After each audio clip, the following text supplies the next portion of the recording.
Hello pong muli mga kabayan, kamusta pong lahat? Sana po nasa mabuti po tayong kalagayan. Magandang umaga po muna, tanghali, hapon, gabi. Madaling araw po sa atin lahat, saan masulok ng bansa o mundo tayo naroon. Naway maingatan po tayo mga kababayan. Ito po, umpisa na po natin mga kababayan. Ayan po, nagpahayag na po ng pagiging dismayado po. Nadismaya na po at talagang nakita po nila ang nangyayari sa ating bansa at lalong-lalo po sa pagpapatakbo po ng gobyerno po ng bagong Pilipinas. Sa panahon po natin ngayon, ang Pangulo ay ang Pangulong Marcos Jr. Napakarami po kasing issue lalo sa kaperahan natin, korupsyon, at pati po ang issue po niya na siya po ay gumagamit ng droga. Mga kababayan, ngayon po nagsalita na po ang ating mga retired general, retired uniform, men in uniform natin.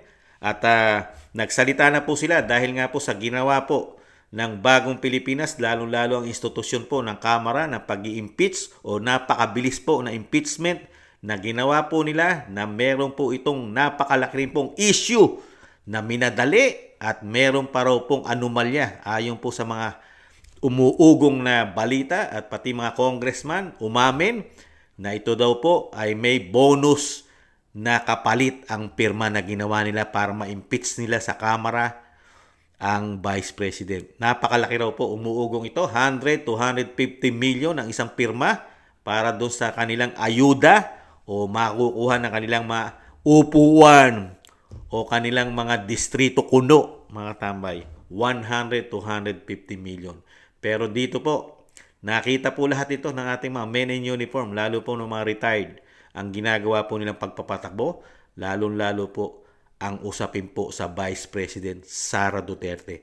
Alam po ng mga men in uniform po natin na walang kasalanan, walang nilalabag ang Vice President.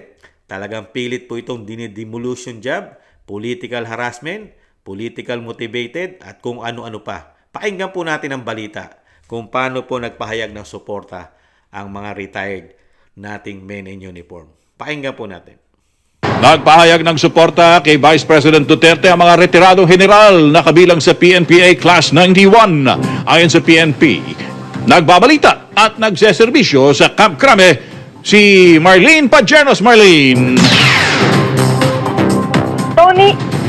Tony kinumpirma ni Police Regional Office 3 Director at concurrent PNP spokesperson, Police Brigadier General Gino Fajardo, na bukod sa tatlong nananatiling aktibong PNP personnel ng PNPA Class 1991 ay naglabas ng draft letter of support para kay Vice President Sara Duterte ang mga retiradong pulis na miyembro ng naturang grupo. Paglino ni Fajardo, hindi saklaw ng PNP ang anumang saloobin ng grupo at sinigurong walang magiging epekto sa mga aktibong miyembro ng PNP na mananatiling apolitical at non-partisan ang mga ito.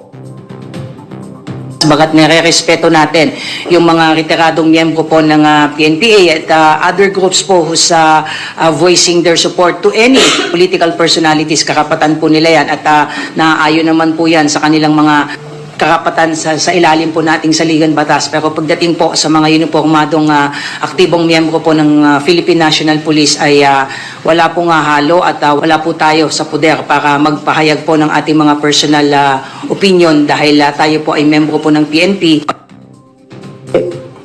Sa gitna ito ng kinakaharap na impeachment complaints ng Vice Presidente, nakasaad sa kanilang open letter, naniniwala ang naturang grupo sa kakayahan at liderato ng VP Sara at tinuturing nila itong isang political persecution na layong sirain ang reputasyon ng pangalawang Pangulo. Sa serbisyo mo. Ayan mga tambay, nagpahayag na po ang ating mga retiradong mga men in uniform sa ating mga tambay. Talagang nakita po nila kung paano po pinupolitika lang ang ating Vice President, lalo-lalo po ang institusyon ng Kamara na meron daw pong gustong maging Vice President, di umano, Presidente na susunod na hindi niya kayang talunin ang isang Duterte, lalo-lalo na ang Vice President Sara Duterte. Kaya po maaga po nilang pinulitika ito. Hindi po basta-basta yan. Kahit sabihin po ni General na po pala ito mga tabay, Big Brigadier General na po pala ito si Fajardo mga tabay. Kasi noong mga nakarang taon Colonel po siya ngayon General na po pala. Mabilis po pala ang pagtaas ng kanyang ranggo mga kabayan. Itong spokesperson o ano po ba to? Babae. Okay, babae nga pala. Exposed women ba? Exposed women. Si General Pajardo, mga tambay. Kaya po dito, kaya kung sasabihin po nila na nagugustuhan ng ating kapulisan. Hindi naman po mga retired general lang po ang nakakita po ng problema ng bansa eh. Hindi lang po. Pati po ang mga active po nating mga men in uniform, nakikita po nila ang kakaibahan. Ang kakaibahan po ng pamumuno po ni dating Pangulong Duterte at ni Pangulong Marcos. Dating Pangulong Duterte, wala tayong ganitong naranasan na sobra silang gumamit ng kapangyarihan. Lumalabag na po sila, 'di ba? Sa mandato, nilalabag na po nila ang saligang batas di umano. Lalo-lalo po ang institusyon ng Kamara, pati po ang kapulisan nagagamit na po yata di umano ng mga politiko. 'Di ba? Lalo-lalo po sa mga harassment, 'di ba? Dahil nung nakaraan po, Vice President talagang nakakita po ng panggigipit po sa PNP. Sinampahan pa nga ng kaso ng mga men in uniform natin na active. Ang Vice President, kaya lang binasura po ng korte ang sinampang kaso po sa Vice President. Ganun po katindi po ngayon ang ating mga kapulisan.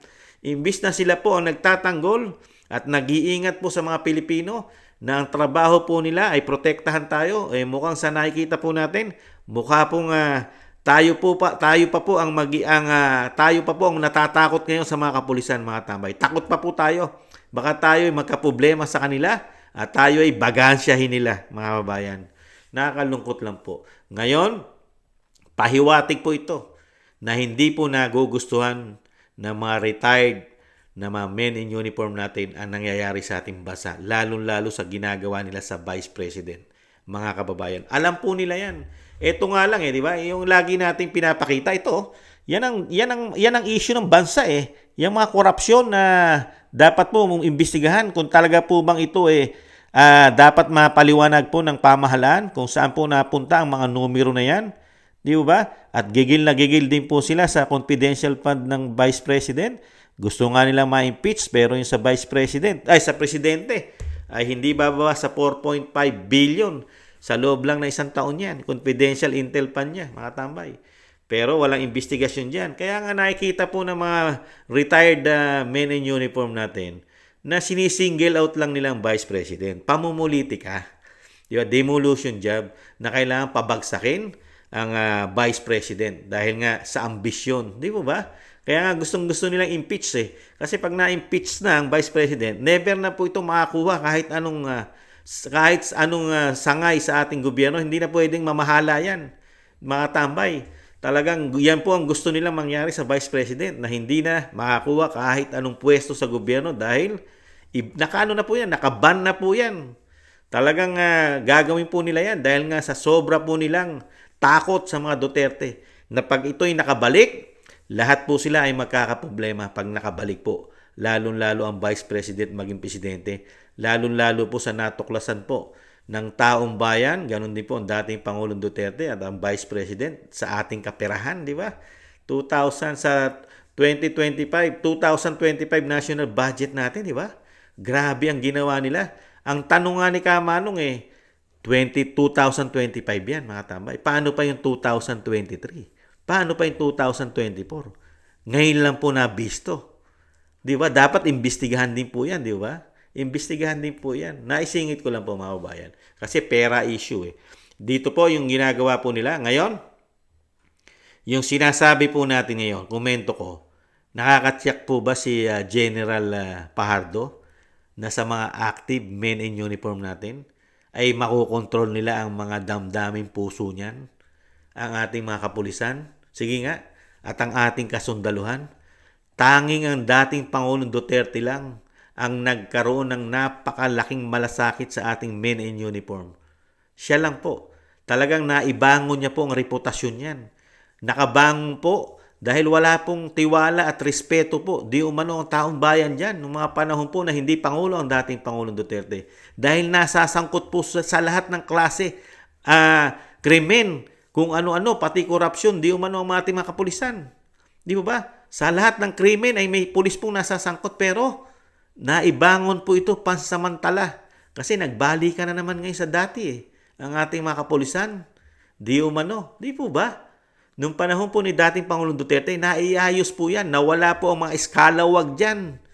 Mga eskalawag. May mga ninja ka pa dyan na talagang ginagamit po nila pati ang kanilang uniforme sa masasamang gawain kasama ang droga. Di ba? Pati po, napakarami po, pati sa kidnapping na involve sila. Nalinis po yan ng 6 na taon. Kaya yung mga matitinong kapulisan natin, nandyan po riyan, hindi po nawawala yung kanilang utang na loob sa dating Pangulong Duterte. Tanging si dating Pangulong Duterte lang ang nakapagdoble higit pa sa kanilang sweldo, pati kanilang retirement, tumaas ng mahigit sa doble. Mga kababayan, at naiayos niya ang PNP at ang ating sandatahang lakas, pati ang kanilang mga gamit. Di mo ba? Iba.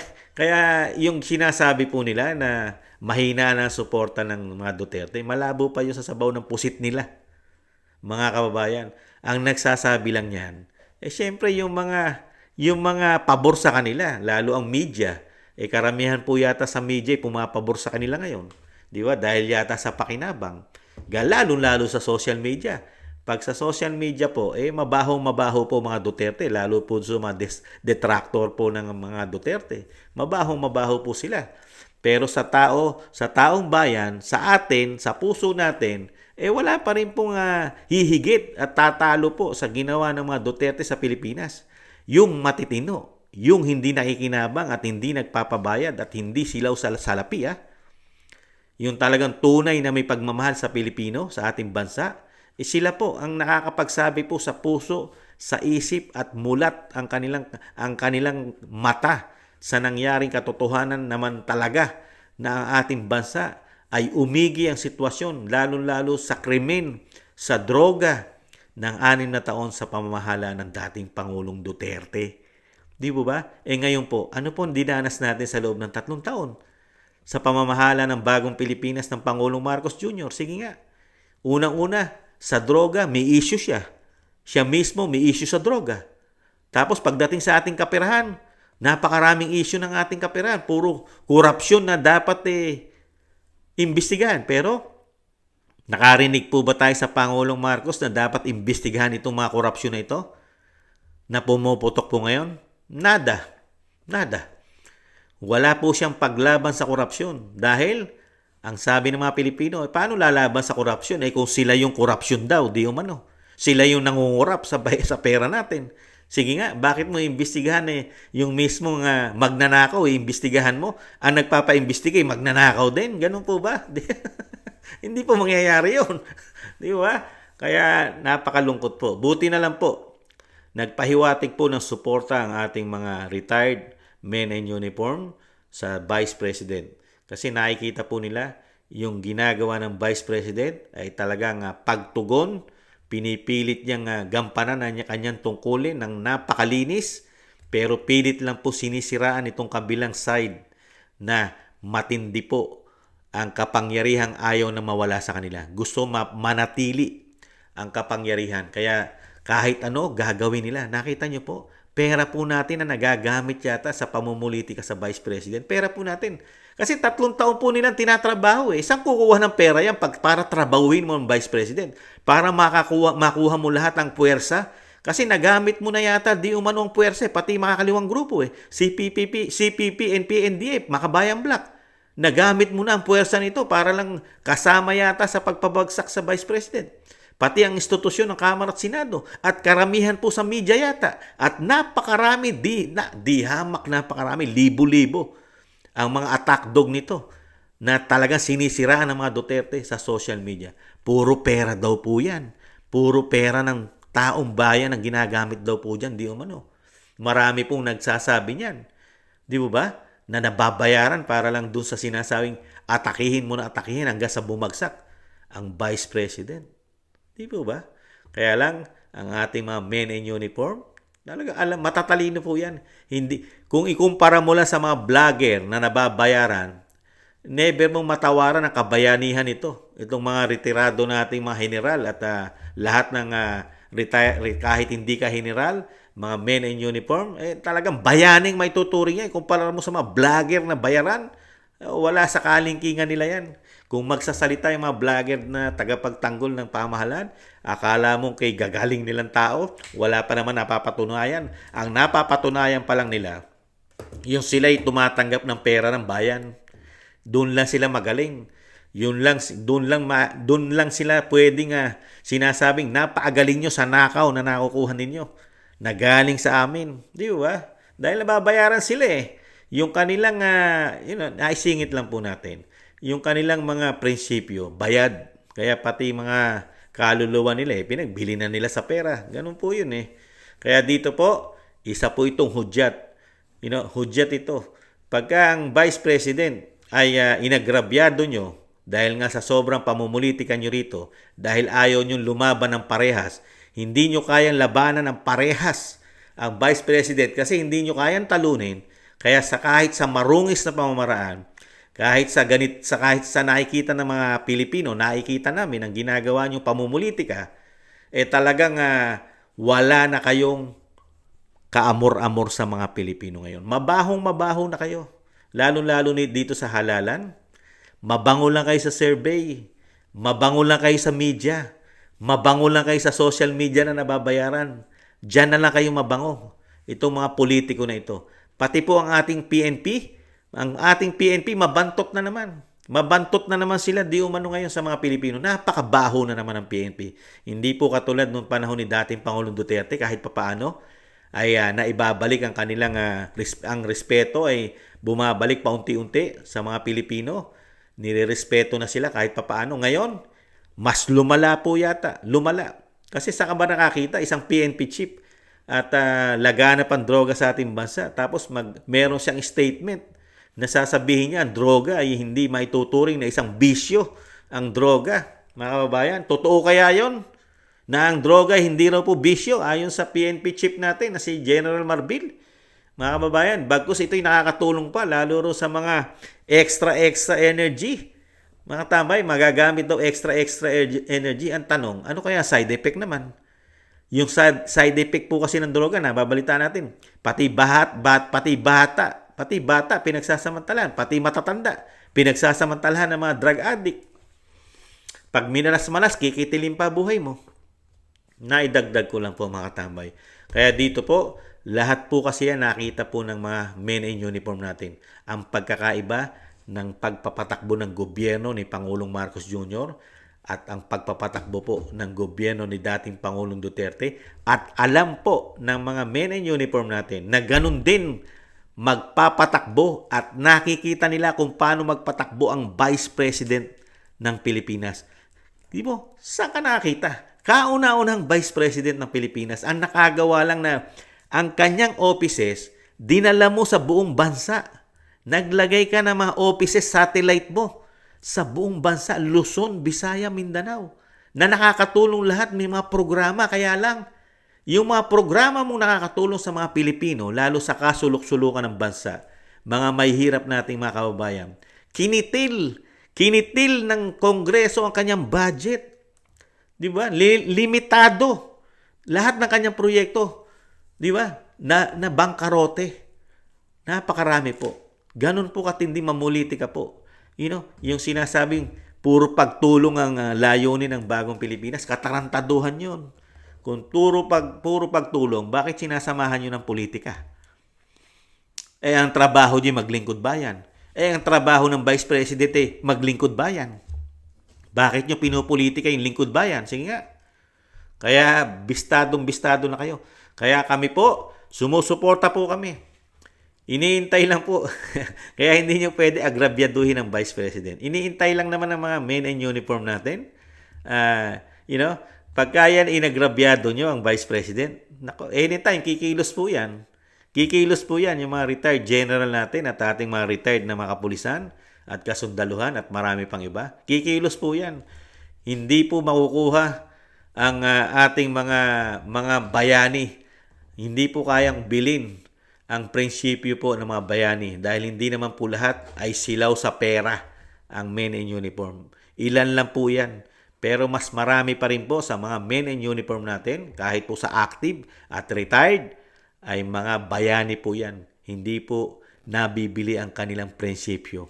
Nakita na po natin yan. Nakita po natin kay Colonel Grijaldo yan. Kahit anong pitpit sa kanyang yag balls, sa Kamara, sa Kongreso, never niya pong binabaliktad ang kanyang statement. Talagang handa siyang magpakulong para sa kanyang paninindigan, prinsipyo.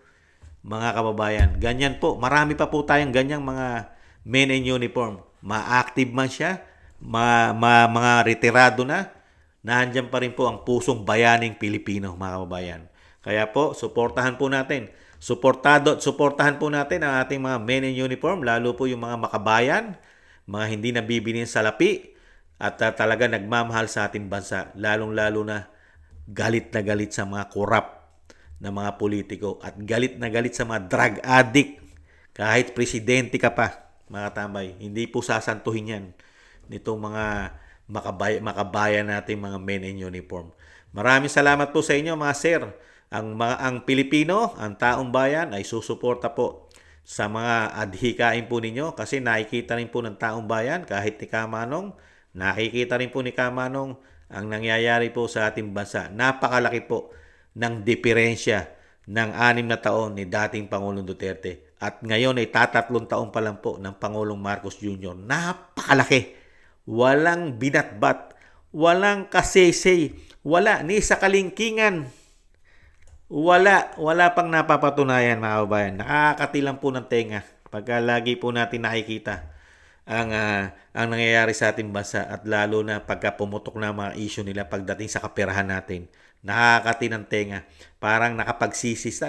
Talagang magsisisi ka at masasabi mong nabudol tayo. Ganun po talaga eh. Ganun po talaga eh. Pagka merong mambubudol, ibig sabihin, may nagpapabudol. Di ba? May nabudol eh. May nagpapabudol, kaya nabudol tayo. Dahil may mambubudol. Di ba? Ay, nako. Muli po, maraming salamat po sa mga ating men in uniform. Kahit po mga retired na po kayo, ay nahandyan pa rin po ang pagiging makabayan nyo. Ipagpatuloy nyo po yan mga sir, ang inyo pong hangarin na mabago pa at hindi po malagay ang ating bansa sa kumunoy at hindi po tayo bumagsak ng tuluyan sa pamamahala po yata nila, mga kababayan. Maraming salamat po at mabuhay po kayo mga sir at mabuhay din po ang ating Vice President at isama po natin sa ating mga dasal ang pag-iingat po dahil nga po may mga pahayag po ang Vice President na nung mga nakaraang buwan, last year, ay nanganganib po ang kanyang buhay mga tambay dahil po sa pamumulitika nila. Ingat-ingat po isama natin sa dasal. Maraming salamat po sa mga gusto po ng ating Tambayang Makabayan sa YouTube at TikTok. At ganoon din po sa mga nagko-comment, like, share, and subscribe. Maraming salamat po. Mabuhay po ang bansang Pilipinas. Taste lang po. Makakabangon pa tayo. Paalam. Bye-bye.